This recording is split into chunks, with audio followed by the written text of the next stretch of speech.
Sobat Kairos yang dikasihi Tuhan Yesus Kristus, renungan firman Tuhan bagi kita saat ini dari kitab Hakim-Hakim 6 ayat 12.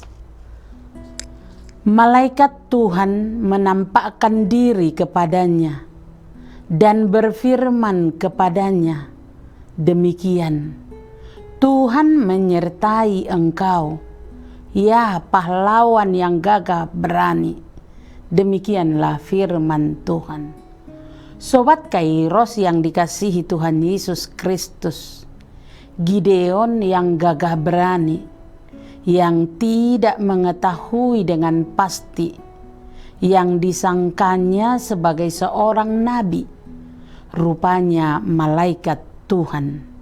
Sampai malaikat itu pergi setelah memberkati dia. Sang malaikat menyapa Gideon dengan hormat dan meyakinkan dia akan penyertaan Allah bersamanya.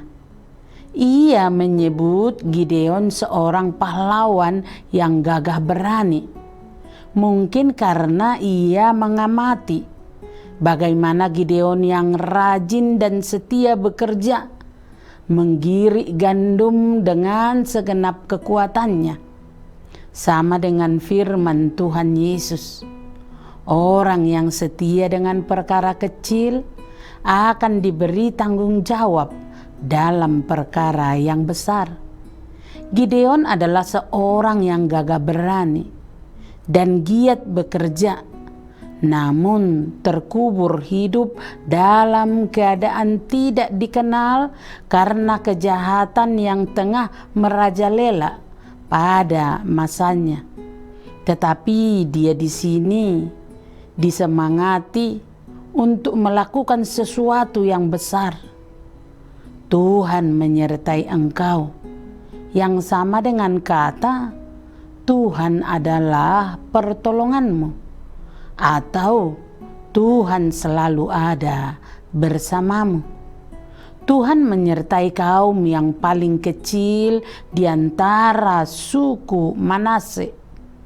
Ia pun paling muda di antara suku keluarganya.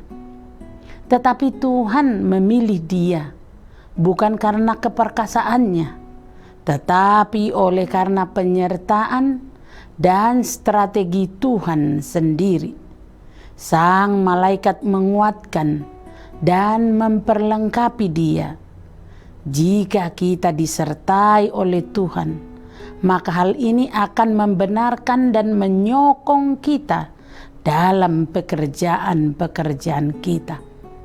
Tuhan besertamu untuk menuntun dan menguatkan engkau, untuk menyemangati dan mendukung engkau. Sang malaikat meyakinkan dia akan keberhasilannya. Sebab jika Allah di pihak kita, siapakah yang akan menang melawan kita? Jika Ia beserta kita, kita tidak akan kekurangan apapun. Penyertaan Allah bersama kita adalah segala-galanya bagi keberhasilan kita.